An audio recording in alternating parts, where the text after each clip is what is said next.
Through Our Lens, a cross-cultural look on AI bias.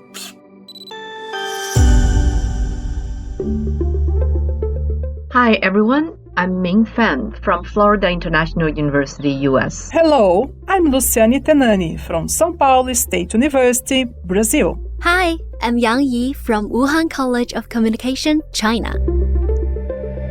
Welcome to this podcast titled Through Our Lens, where ideas cross borders and voices connect cultures, created by students from China, the United States, and Brazil during our virtual exchange project. This series is the results of 8 weeks of collaboration, creativity, and global discovery. The students exchanged their perception on linguistic and cultural biases in AI outputs as they engaged in a series of academic activities. Their reflection discoveries shaped the script writing process for each episode, weaving their diverse perspectives into a shared global conversation. Listen to their personal voices. You will learn more about the AI biases and AI tools' cultural competence across American, Brazilian, and Chinese context. Now tune in and hear what happens when students around the world come together to uncover the hidden biases of AI and the importance of building strong AI literacy.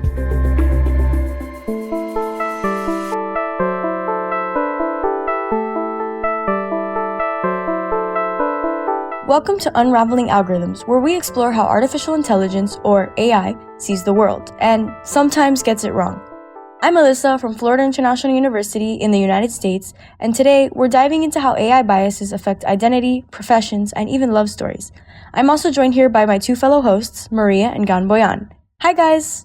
Hello everyone! I'm Maria from Brazil. Did you know that bias in AI can influence image generation, texts, and responses depending on the language it is used in, its location, and how prompts are made? Over the past few weeks, we've had several experiences and reflections on how AI has and generates cultural biases. Hello everyone, I'm Sophia from China. I'm Tanya from China.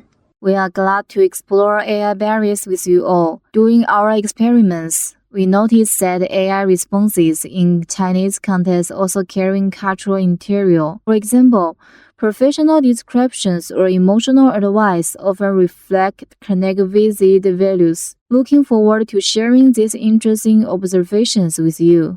AI bias is important to understand as it affects our interaction with AI itself.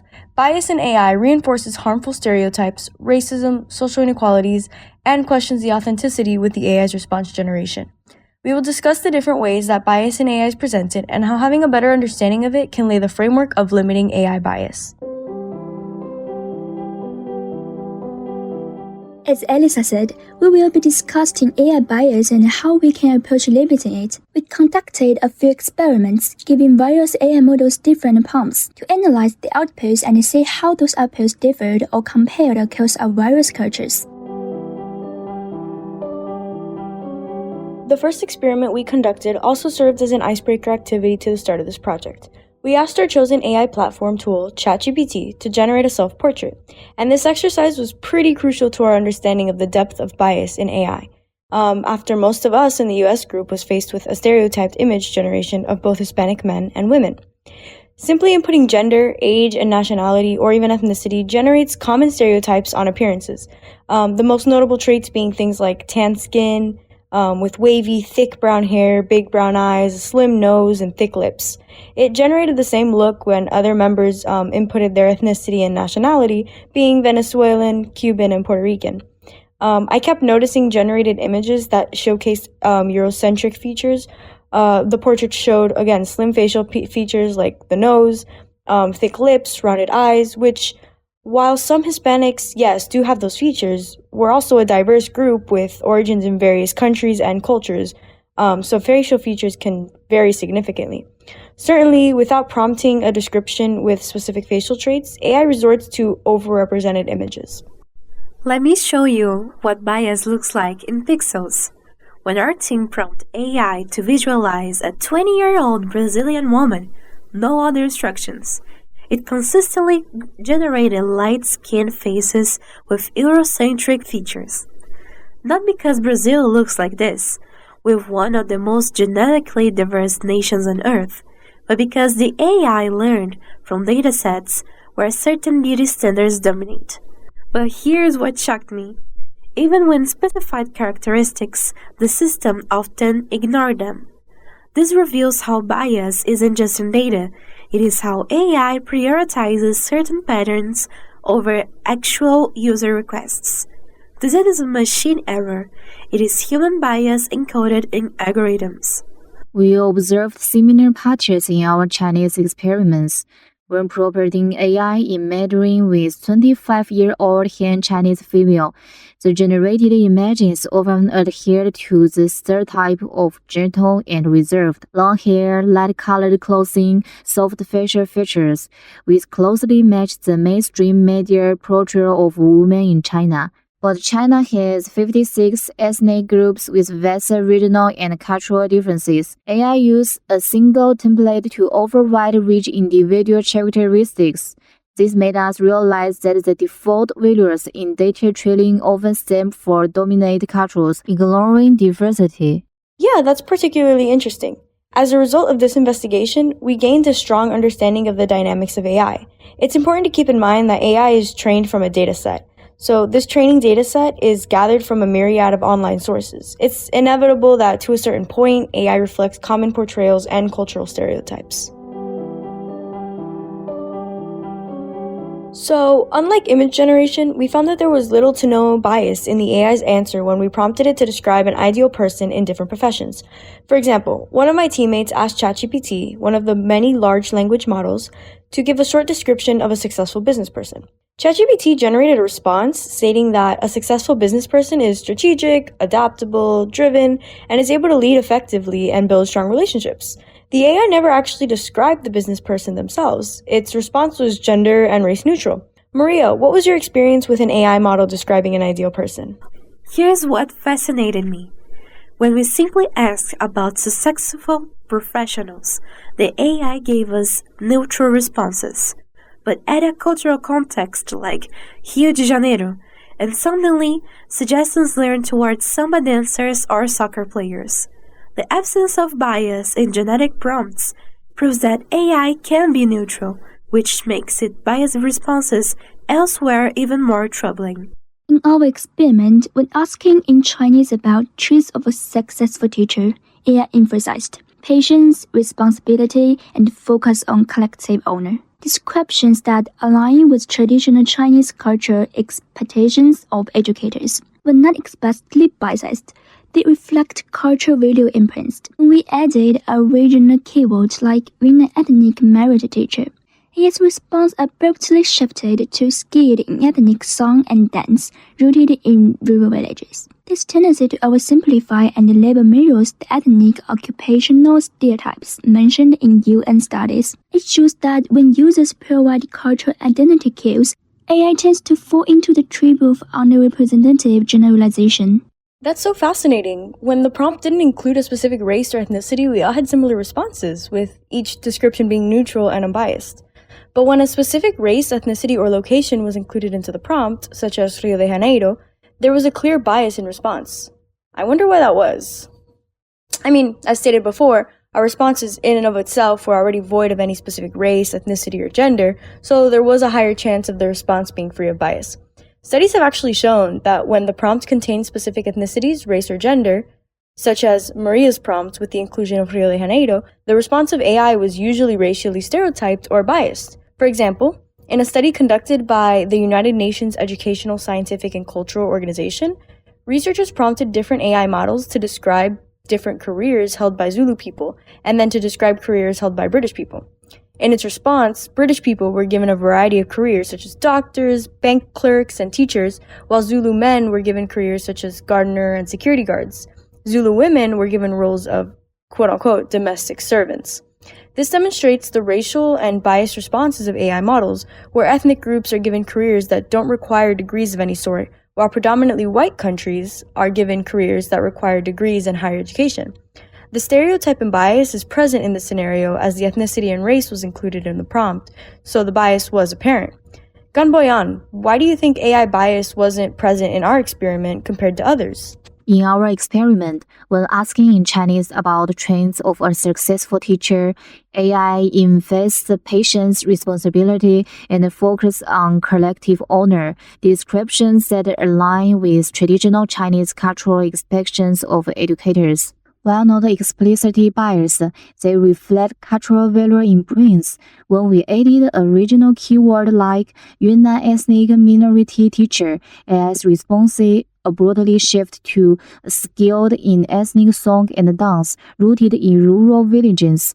This tendency to oversimplify and label mirrors the ethnic, occupational stereotypes mentioned in UN studies. It shows that when youth provide cultural identity cues, AI tends to fall into the trap of underrepresentative generalization. So as we get into our next experiment, I actually think this one was one of the most profoundly interesting outcomes to a prompt. And this prompt was storytelling in the context of cross-cultural scenarios. So these contexts are particularly important so that we can study the AI platform's ability to provide culturally nuanced and informed answers. And it's also to identify any potential biases towards Western norms, even when operating in non-Western languages. The AI tool we used was ChatGPT, and the prompt consisted of providing different scenarios in our chosen language and then asking for advice and solutions. So although our group is based in the United States, most of us actually come from strong Hispanic backgrounds and had Spanish actually as our first language. So we decided to write the prompt in both English and Spanish and see what would come from that. But first, I want to hear your experiences about inputting the same prompt in Portuguese and Chinese. Language shapes reality, and AI mirrors this back to us. When we ask about romantic advice in Portuguese, the AI responded with warm, participatory phrases like, "I'm here to listen." The English version, "I detached, did sound stuff." This isn't just translation, it's AI absorbing cultural communication styles. Machines are learning not just what we say, but how we feel. Awesome. Staying up to date with the findings of both the Brazilian and Chinese groups was crucial for the comparative analysis to scrutinize why this question was answered in English in a relatively straightforward manner in comparison to how it was answered for our peers. The reason I wanted to hear the Brazilians' team perspective first is because our findings suggested some cultural norms and references that influence different communication styles and problem-solving approaches in relation to Portuguese. So after being given this prompt in English, ChatGPT responded with several factors to consider. Things like checking in, being empathetic and non-judgmental, respecting boundaries, offering some support, and following up. But as we observed, their prompt received a more descriptive and emotional answer. A good example of this is the advice centered around empathy. The Brazilian prompt in AI tool DeepSeek generated a warm, "I noticed you seemed a bit quieter, more distressed lately. If you'd like to talk, I'm here to listen." While ChatGPT's response was along the lines of, "That sounds really tough. I'm sorry you're dealing with that." The first one shows active support by offering to closely assist with the situation through action, while the second was more direct but meaning to separate oneself from the situation while being empathetic. This closely relates to cross-cultural theories that emphasize the relationship between directness and indirectness throughout cultural dimensions, like Thatcher's thresholds, for example. AI emulates the English language's cultural norms in regards to communication as directly focused on quick problem solving, while other languages are more tangential. There's a clear distinction between inserting oneself into the situation rather than focus on the situation itself, as seen in this example. But I'd love to hear the Chinese group's perspective on this. What do you guys think? Testing emotion advice in Chinese revealed an interesting difference. When asking in standard Mandarin, what should I do if a friend conflicts with their family? AI prioritized advice like, show respect to elders during communication and seek common ground, reflecting confusion but also of harmony. When using a dialect, response emphasized the role of family support networks. This suggests AI is not just learning language symbols but absorbing the deep logic of regional cultures. On the flip side, when addressing sensitive scenarios like cross-cultural relationships, AI's answers sometimes become overly conservative, probably due to insufficient representation of diverse relationships in training data.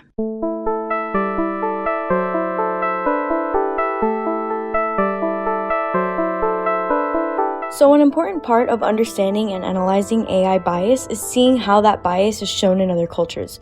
Cross-cultural communication allows for communication and interaction among people of different cultural backgrounds, opening room for better understanding and knowledge between all, such as we had done. Our communication has opened doors for my team and I to understand how AI bias translates over all cultures and how we can address it. So Maria, how has cross-cultural communication affected your viewpoint on AI bias? This collaboration taught me something vital. While the US team saw bias through language models and China through different parameters, we Brazilians noticed how AI struggles with mixed identities. Our solution? We are building datasets with favela tech collectives and indigenous digital artists, because true diversity includes those traditionally excluded from tech spaces. It's great how our communication with one another has expanded our knowledge. Going into this, my team and I only saw AI bias through an American lens, and that bias was present mainly in English written responses of AI models. When we were exploring the AI bias with you guys, we saw how the bias was similar or different and how it perpetuates cultural stereotypes amongst each country. Our communication relied on messaging each other, sharing our experiences with the AI, and what kinds of biases or stereotypes we saw within each of our responses. This allowed us to easily discuss with each other our thoughts and processes of analyzing bias in AI. Gamboyan, how has this type of cross-cultural communication affected how you analyze and address AI bias, as well as amongst your group? Cross-cultural communication enables Chinese speakers to transcend a single cultural framework by comparing difference in AI bias across linguistic contexts, such as collectivist value in Chinese versus emotional engagement in Portuguese. They identify cross-cultural commonalities while recognizing gaps in data representation of China's regional diversity.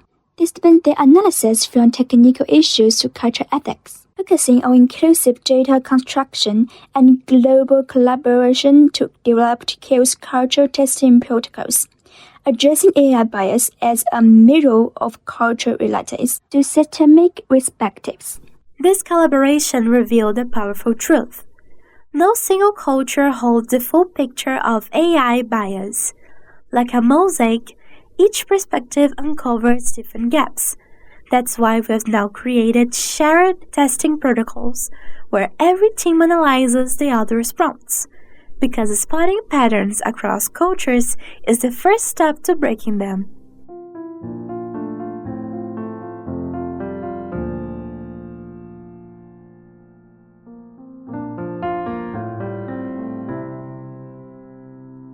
Overall, our knowledge of AI bias has really improved. Through our experiments, we found out how there were stereotypes of different ethnic groups in each image generation, which is an increase in AI bias.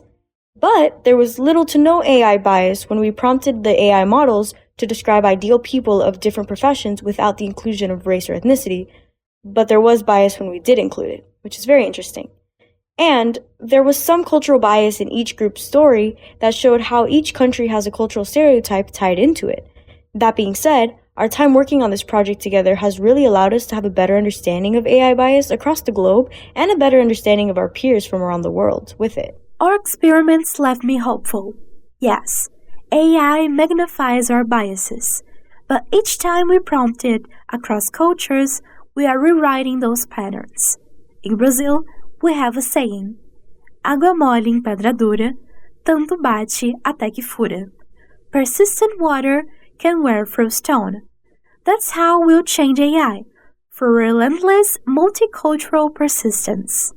Thank you for this cross-border dialogue. As a Brazilian proverb goes, persistent water wears through stone. Addressing AI barriers requires continuous cross-cultural effort. In China, we have a saying, harmony is diversity. Through an increased awareness of AI bias, we can begin to improve and lessen bias in different AI algorithms across the globe. During our time together, we have learned how cross-cultural communication can expand our understanding not only of AI bias, but our world as a whole.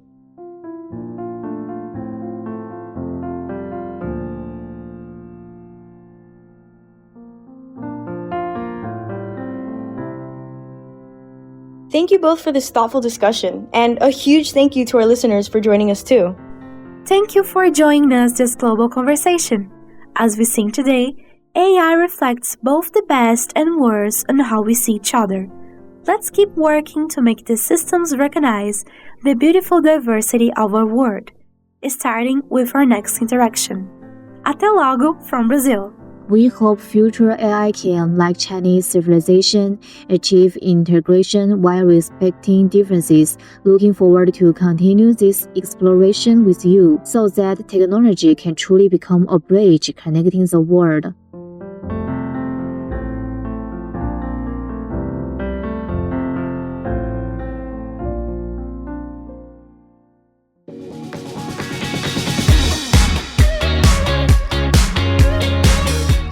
This episode was created by Alyssa Rodriguez, Natasha Garces, Dominic Campos, Fernando Castanado, and by André Luiz Deverlan, Nicolas Alco Veiga, Maria Letícia Castanheira, and by 周玉妍、刘琦、陈子墨、胡可欣、甘博妍。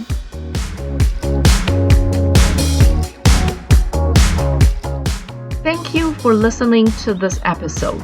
Comments can be sent to luciani.tanani@unesp.br, mifeng@fiu.edu, and yangyi @whmc.edu.cn. Special thanks to Roma Luborin from the Laboratory of Phonetics at Unesp for the technical support on recording audios and podcast edition. We also appreciate the contribution and support of Dr. Wen Fang, Ms. Fu Yifan, and Ms. Wu Ziyan from Wuhan College of Communication.